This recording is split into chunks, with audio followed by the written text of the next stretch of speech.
ಇದು 1 ಎಕರೆ ಈ ರೂಮ್ ಇದೆಯಲ್ಲ, ಇದು 1 ಎಕರೆ ಜಮೀನ್ ಅಂತ ತಿಳ್ಕೊಳ್ಳಿ. 1 ಎಕರೆ ಜಮೀನ್ ಇದ್ರೆ ಎಲ್ಲಿ ತಗೋಬೇಕು ಅನ್ನೋದಕ್ಕಿಂತ ಎಲ್ಲಿ ತಗೋಬಾರ್ದು ಇಂಪಾರ್ಟೆಂಟ್. ಮೊದಲನೇಗೆ ಬದುಗಳಲ್ಲಿ ತಗೊಳಂಗಿಲ್ಲ, ಬದುಗಳಲ್ಲಿ ತಗೊಳಂಗಿಲ್ಲ. ಮತ್ತೆ ನಾವು ಈ ಒಂದು ಭೂಮಿಯಲ್ಲಿ ಎಲ್ಲ ಬದುಗಳಲ್ಲಿ ಮರಗಳಿರ್ತವೆ, ಆ ಮರದ ಕೆಳಗೆ ತಗೊಳಂಗಿಲ್ಲ. ನೆರಳಿರುತ್ತೆ, ಮತ್ತೆ ಅಲ್ಲಿಂದ ಎಲೆಗಳು ಬಿದ್ದಿರುತ್ತೆ, ಅಲ್ಲಿ ಒಳ್ಳೆ ಗೊಬ್ಬರ ಆಗಿರುತ್ತೆ, ಪೋಷಕಾಂಶ ಚೆನ್ನಾಗಿರುತ್ತೆ ಅಂತ ರಿಸಲ್ಟ್ ಬರುತ್ತೆ. ಮತ್ತೆ ಜಮೀನಲ್ಲಿ ಎಲ್ಲಿ ನೀರು ನಿಲ್ಲುವಂತಹ ಸ್ಥಳ ಇರುತ್ತೆ, ಇವಾಗ ತಗ್ಗು ಪ್ರದೇಶ ಇರುತ್ತೆ, ನೀರು ನಿಂತ್ಕೊಂಡಿರುತ್ತೆ, ಅಲ್ಲಿ ನಾವು ಸ್ಯಾಂಪಲ್ ತಗೊಳಂಗಿಲ್ಲ. ಮತ್ತೆ ಎಲ್ಲೊಂದು ನಮ್ಮ ಹೊಲದಲ್ಲಿ ತಿಪ್ಪೆ ಗುಂಡಿ ಹಾಕಿರ್ತೀವಿ, FIMದು ಒಂದು ಪಿಟ್ ಹಾಕಿರ್ತೀವಿ ತಿಪ್ಪೆ ಗುಂಡಿ, ಅಲ್ಲಿ ನಾವು ಸ್ಯಾಂಪಲ್ ತಗೊಳಂಗಿಲ್ಲ. ಅರ್ಥ ಆಯ್ತಾ? ಈಗಳೆಲ್ಲ ತಗೊಳಂಗಿಲ್ಲ. ಇವಾಗ ಹೆಂಗ್ ಮತ್ತೆ ತಗೊಳ್ಳೋದು ಎಲ್ಲಿ ಅಂದ್ರೆ, 1 ಎಕರೆ ಜಮೀನ್ ಇದ್ರೆ ಜಿಗ್ಜ್ಯಾಗ್ ಅಲ್ಲಿ, ಜಿಗ್ಜ್ಯಾಗ್ ಅಂದ್ರೆ ಅಲ್ಲೊಂದು Z ಶೇಪ್ ಅನ್ಕೊಳ್ಳಿ, ಅಲ್ಲೊಂದು ಅಲ್ಲೊಂದು ಅಂದ್ರೆ ಎಲ್ಲಾ 1 ಎಕರೆನ ಕವರ್ ಆದಂಗೆ ನಾವು ತಗೋಬೇಕು. ಉದಾಹರಣೆಗೆ ಈಗ ಒಂದು ಕಡೆ ನಾನು ಸೆಲೆಕ್ಟ್ ಮಾಡಬೇಕು, ಒಂದು ಕಡೆ ನಾನು ಇಲ್ಲಿ ಸೆಲೆಕ್ಟ್ ಮಾಡಿದ್ದೀನಿ ಅಂತ ಹೇಳಿದ್ರೆ, ಇಲ್ಲಿರುವಂತಹ ಕಸ ಕಡ್ಡಿ ಎಲ್ಲ ನಾನು ತೆಗಿಬೇಕು. ಕಳೆ ಇರುತ್ತೆ, ಕಡ್ಡಿ ಇರುತ್ತೆ, ಅವನ್ನೆಲ್ಲ ತೆಗೆದುಬಿಟ್ಟು ಪಕ್ಕಕ್ಕೆ ಬಿಸಾಕ್ಬೇಕು. ಏನಾಗಬೇಕಪ್ಪ ಅಂದ್ರೆ, ಚನಿಕೆಯಲ್ಲಿ ಬುದ್ಧಿಯಲ್ಲಿ V ಆಕಾರದಲ್ಲಿ ಮಣ್ಣನ್ನು ತೆಗಿಬೇಕು. ಈಗ ಹಿಂಗಿತ್ತಲ್ವಾ, ಇದನ್ನ ಈಗ ಈ ಶೇಪ್ ಅಲ್ಲಿ ಮಣ್ಣು ತೆಗಿಬೇಕು ನಾನು. ಹಿಂಗೆ ಮತ್ತೆ ಹಿಂಗೆ ಚನಿಕೆಯಲ್ಲಿ ತೆಗಿಬೇಕಾಗುತ್ತೆ. ಇದೆಲ್ಲ ತೆಗೆದ್ಮೇಲೆ ಈಗೆಲ್ಲ ಏನ್ ಮಣ್ಣು ಬಂದಿದೆಯಲ್ಲ, ಇದನ್ನೆಲ್ಲ ಒಂದು ಪಕ್ಕದಲ್ಲಿ ಬಿಸಾಕ್ಬೇಕು. ಇದನ್ನ ನಾನು ತಗೊಳ್ಳಂಗಿಲ್ಲ.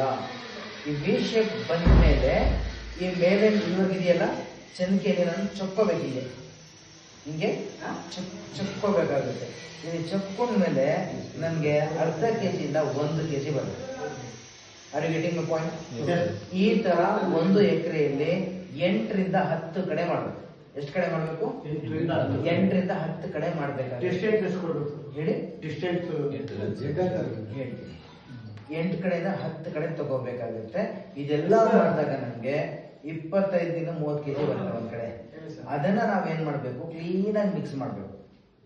ಮಿಕ್ಸ್ ಮಾಡ್ಕೊಂಡು ಏನ್ ಮಾಡ್ಬೇಕಪ್ಪ ಅಂದ್ರೆ, ಒಂದು ಚೀಲ ಇರುತ್ತಲ್ಲ, ಯಾವ್ದನ್ನ ಚೀಲನು, ಮತ್ತೆ ಇನ್ನೊಂದು ಇದನ್ನೆಲ್ಲ ಹಾಕ್ಬಿಟ್ಟು ಮತ್ತೆ ಯೂರಿಯಾ ಚೀಲದಲ್ಲಿ ಹಾಕೊಂಡ್ ಬರ್ಬೇಡಿ, ಏನಾಗುತ್ತೆ ಅವಾಗ ಸಾರಜನಕ ಜಾಸ್ತಿ ಇದೆ ಅಂತ ಬರುತ್ತೆ.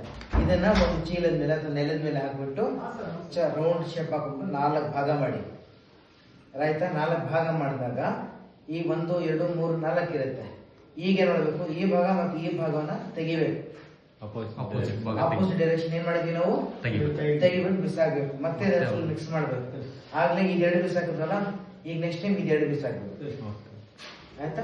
ಇದನ್ನ ಕ್ಲೀನ್ ಆಗಿ ಮಿಕ್ಸ್ ಮಾಡ್ಬಿಟ್ಟು ಲಾಸ್ಟ್ ಅಲ್ಲಿ ಅರ್ಧ ಕೆಜಿ ಅಷ್ಟು 500 ಗ್ರಾಮ್ ಅಷ್ಟು ಸ್ಯಾಂಪಲ್ ಅನ್ನ ತಗೊಂಡೋಗ್ಬಿಟ್ಟು ಲ್ಯಾಬ್ರೇಟರಿ ಕೊಡ್ಬೇಕು. ಅದನ್ನ ಒಣಗಿಸ್ಬಿಟ್ಟು ಕೊಡ್ಬೇಕಾ, ಹಂಗೆ ಕೊಡ್ಬೇಕಾ? ನೀವು ಒಳಗಡೆ ಕೊಡ್ಬೇಕಿರೋದೇ ಡ್ರೈನ್. ಇದು 1ನೇ ಪಾಯಿಂಟ್. 2ನೇ ಪಾಯಿಂಟ್, ಸ್ಯಾಂಪಲ್ ಯಾವಾಗ ತೆಗಿಬೇಕು. ಸ್ಯಾಂಪಲ್ ಉಳ್ಮೆ ಮಾಡ್ಬಿಟ್ಟು ಮೇಲೆ ತಗೊಳಂಗಿಲ್ಲ. ಯಾಕೆ ಹೇಳಿ? ಆಲ್ರೆಡಿ ಒಳಗಿರೋದ್ ಮೇಲೆ ಇರುತ್ತೆ, ಅದು ಬಂದ್ಬಿಟ್ಟಿರುತ್ತೆ. ಮಣ್ಣಲ್ಲಿ ನಮ್ಗೆ ಬೆಳೆಯಕ್ಕೆ ಸೂಕ್ತವಾಗಿರೋಂಥ ಮೇಲೆ ಪದ್ರ ಮಾತ್ರ. Only top soil is fertile soil. ಎಷ್ಟು ಇಂಚುವರೆಗೆ? Very good. ಇದು ನೀವು ಪ್ರಶ್ನೆ ಸರ್. ಎಷ್ಟು ಆಳದಲ್ಲಿ ತಗೋಬೇಕು ಅಂತ? ಎಷ್ಟು? 1.5 ಫೀಟ್. Yes, 1.5 feet. ಇದು ಜಾಕ್ ಫ್ರೂಟ್ ಆಗಿರೋದ್ರಿಂದ 1.5 ಇಂದ 2 ಫೀಟ್ ವರೆಗೂ ತಗೋಬೇಕು. ಇದು ಎಷ್ಟು ಒಳಗೆ ಅಂತ ಯಾವ ಆಧಾರ ಮೇಲೆ ಅಂದ್ರೆ, ಮುಂದೆ ಯಾವ ಬೆಳೆ ನಾವು ಹಾಕ್ತಾ ಇದ್ದೀವಿ ಆ ಬೆಳೆಯ ಬೇರುಗಳು ಎಷ್ಟು. ಉದಾಹರಣೆ ರಾಗಿ ಅಂತ ಹೇಳಿದ್ರೆ ಅರ್ಧ ಅಡಿ ಸಾಕು, ತೊಗರಿ 1 ಅಡಿ ಸಾಕು. ಈಗ ನಮ್ದೆಲ್ಲ ಹಣ್ಣಿನ ಮರಗಳು ಬೇರೆ ಆಳಕ್ಕೆ ಹೋಗುವಂಥದ್ದು, ಹರಡುವಂಥದ್ದು, ಅದಕ್ಕೋಸ್ಕರ 1.5 ಇಂದ 2 ಅಡಿವರೆಗೂ ನೀವು ಡೆಪ್ತ್ ಅನ್ನ ತಗೊಂಡು ಬರ್ರಿ. ಇದನ್ನ ನೀವು ಅನಾಲಿಸಿಸ್ ಮಾಡೋಣ. ಅವರು ರೈತರ ಹೆಸರು, ಪಾಣಿ ನಂಬರು, ಸರ್ವೆ ನಂಬರು, ಮತ್ತು ಮುಂದಿನ ಯಾವ ಬೆಳೆ ಅಂತ ಇಂಪಾರ್ಟೆಂಟ್ ಜ್ಞಾಪಕ ಇಟ್ಕೊಳ್ಳಿ. ಅನಾಲಿಸಿಸ್ ಮಾಡಿ ಕಳಿಸುವಾಗ ಮುಂದೆ ಯಾವ ಬೆಳೆ ಅಂತ ನೀವು ಬರ್ಬಿಟ್ಟು ಕಳಿಸಿದಾಗ ಆ ರಿಪೋರ್ಟ್ ಅಲ್ಲಿ ಹೇಳ್ತಾರೆ ನಿಮ್ಗೆ, ನಿಮ್ದು ರಸಸಾರ ಎಷ್ಟಿದೆ, ಸಾರಜನಕ ಎಷ್ಟಿದೆ, ಮುಂದಿನ ಬೆಳೆಗೆ. ಇವಾಗ ಎಕ್ಸಾಂಪಲ್ ಒಂದು ಹಲಸು ಬೆಳೆಸ್ಬೇಕಂತ ಹೇಳಿದ್ರೆ 100 ಕೆಜಿ ಸಾರಜನಕ ಬೇಕು, 100 ಕೆಜಿ ರಂಜಕ ಬೇಕು, 100 ಕೆಜಿ ಪೊಟ್ಯಾಷಿಯಂ ಬೇಕು. ಎಕ್ಸಾಂಪಲ್ ಕೊಡ್ತಾ ಇದೀನಿ. ನೀವು ಮಣ್ಣಿನ ಮಾದರಿ ತೆಗೆದಿರ್ತೀರಾ, ಅನಾಲಿಸಿಸ್ ಮಾಡಿದ್ರು, ಅದ್ರಲ್ಲಿ ಏನ್ ಬರುತ್ತೆ, ಸಾರಜನಕ 50 ಇದೆ, ರಂಜಕ 25 ಇದೆ, ಪೊಟ್ಯಾಷಿಯಂ 25 ಇದೆ ಅಂತ. ಈಗ ನೆಕ್ಸ್ಟ್ ಎಷ್ಟು ಹಾಕ್ಬೇಕಾಗುತ್ತೆ? ಸಾರಜನಕ ಹಲಸಿಗೆ ಬರ್ಬಿಟ್ರ 35 ಎಷ್ಟಾಗಬೇಕು 30 ಇನ್ನೊಂದ್ಸತಿ ರಿಪೀಟ್ ಮಾಡ್ತೀನಿ, ಕೇಳಿಸ್ಕೊಡಿ. ಅದಕ್ಕೆ ಫಿಸಿಕಲಿ ಪ್ರೆಸೆಂಟ್, ಮೆಂಟಲಿ ಆಬ್ಸೆಂಟ್ ಅನ್ನೋದು. ಸಾಯಿಲ್ ಟೆಸ್ಟ್ ಮಾಡಿ ಒಂದು ಹಲಸು ಬೆಳೆಸಬೇಕಂದ್ರೆ ಸಾರಜನಕ 100 kg ಬೇಕು, ರಂಜಕ 100 kg ಬೇಕು, ಪೊಟ್ಯಾಷಿಯಂ 100 kg ಬೇಕು. ಈಗ ಅನಾಲಿಸಿಸ್ ಮಾಡಿದೀವಿ, ಮಣ್ಣಲ್ಲಿ ಸಾರಜನಕ 50 kg ಇದೆ, ರಂಜಕ 25 kg ಇದೆ, ಪೊಟ್ಯಾಷಿಯಂ 25 kg ಇದೆ. ಈಗ ರಂಜಕ ಎಷ್ಟಾಗ್ಬೇಕು? 80 75 ಸರ್.